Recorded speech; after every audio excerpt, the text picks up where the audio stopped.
Hello everyone, how's it going? Welcome back to my channel and to the last episode of my favorite book series. I can't believe it's over, but I had a lot of fun creating this series and these last books are also amazing. So even though this is the end of the series, I am going to be posting a longer video with all of the books at once. So if you guys also want to check it out, that would be great. And let me know if you actually like it more when I divide it into a small series or if I create longer videos. You guys are my audience and I would appreciate your feedback. So without further ado, let's get started. This is one of the oldest books that I have from my favorite list, and it's called The Truth About Forever by Sarah Dessen. She is a young adult author, and this book helped me go through my first real nasty breakup when I was in my senior year of high school. It helped me heal a lot of things, not just with the relationship that had just finished, but also to understand that life goes on. And whether you like it or not, it is what it is. And I remember that there was a quote shoulda, coulda, woulda, it's all so easy in the past tense, something like that. And it's from this book. I was like, oh my God, this is just, it's this journey that Macy, our main character, has after a breakup, a nasty breakup with her boyfriend, that she realizes that there's so much more to life than worrying about certain things, and that you grieve the loss of the people you love, not just talking about her boyfriend, but other people she's lost in her life, and how that affected her relationship with others she loved that are still alive, that are still there with her, and that you just need to cherish what's happening right here, right now, because that's what matters. This is a book that I do recommend all of my younger students to read. If you've ever been through a breakup, or if you haven't, I mean, you don't have to, but if you have, and you're still in that, really ugly post-breakup space, read this book. It's absolutely beautiful. It's very easy to read. The storyline is very easy to follow. And since she's also a teenager, you can relate to a lot of the things that she goes through. I have an entire Word document that I have saved since the first time that I read this, with all of my favorite quotes. So you can tell how much this book impacted me. And if you want to read more romance that are more age appropriate, Sarah Dessen is the one for you. Okay. Our second to last book is part of a series, and it is The Kiss of Deception by Mary E. Pearson. If you are one of my students, you know that I have recommended this book over and over again. To all of you who are super avid readers, this is just great. If you are getting started in fantasy or dystopian novels and you want something a little bit more advanced, something with more world building and more politics involved, and a super, super strong female character, this is it. It's a series. The other books are over here. I don't know if you can see them. So it's The Kiss of Deception, then we've got The Heart of Betrayal and The Beauty of Darkness, and the series is called The Remnant Chronicles. Anyways, this story follows Princess Leia.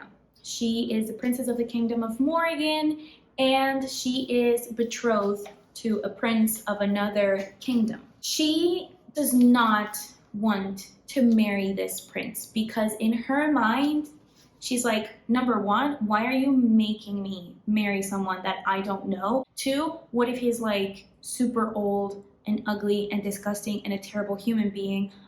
I don't want to do this. I want to be able to reign on my own. I am powerful enough. And she escapes the day of her wedding. She decides to run away. Little did she know that there were two other people who were going to start following her. Our first person is the prince. When the prince hears about Leia's escape, he's like, what? I'm kind of interested though. He's a little bit upset, but at the same time, he's intrigued.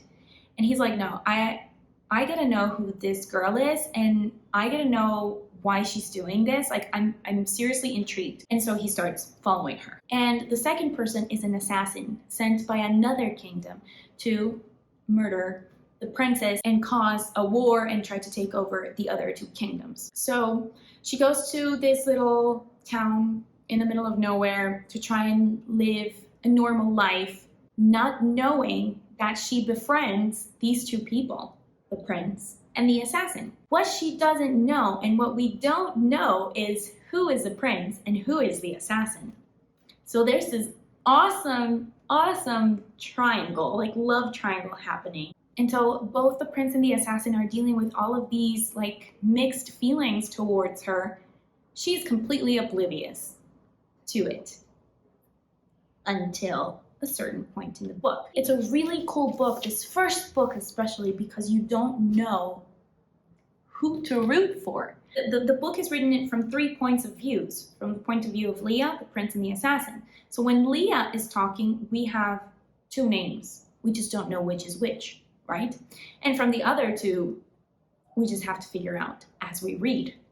So it's a pretty cool book, and it's an amazing series. Our last book is called My Lady Jane by Cynthia Hand, Brody Ashton, and Jody Meadows. So they are 3 separate authors who got together and decided to rewrite some stories from history and from literature. And the first book that they wrote is called My Lady Jane because it follows the Lady Jane Grey. The Lady Jane Grey was a member from the nobility of England during the Tudor times, and she was famously known as the queen that only ruled for 9 days before her head was cut off by Queen Mary, also known as Bloody Mary. And so they decided to give a very interesting switch to this story. I do feel like you have to be sort of like a history nerd or like really interested in Tudor times to be able to understand this book, like to really understand some of the jokes that are written within the book. But if you just Google a little bit about, the Lady Jane, and just try to understand how is it that she became queen, why was she beheaded, everything that happened to her. And I really loved it that they wanted to give her a different ending, a happier ending. We know how the story really goes.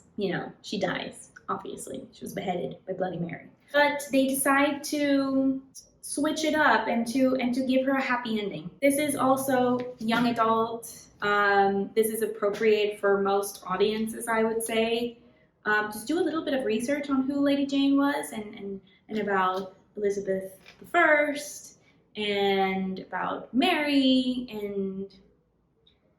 and you'll see that it's like really interesting. It's very funny, and the book is part of an anthology, so it's not a series where you have to read the previous book to be able to understand the other one. But they're just like 3 separate stories. The anthology is called The Lady Janes, right? Because we have My Lady Jane, My Plain Jane, and My Calamity Jane, all centered on a different Jane in history or literature. Okay, everyone, so that was it for my favorite book series. I hope that you guys enjoyed it. Remember that I am also going to be uploading the full 30-minute version in a couple of days probably, and I would really appreciate your feedback. I also wanted to let you guys know that I'm also working in another video already, and I am loving every single bit of it. It's going to take me a while to edit and get it perfect, but it's going to be my favorite video so far, probably. So until the next video, bye.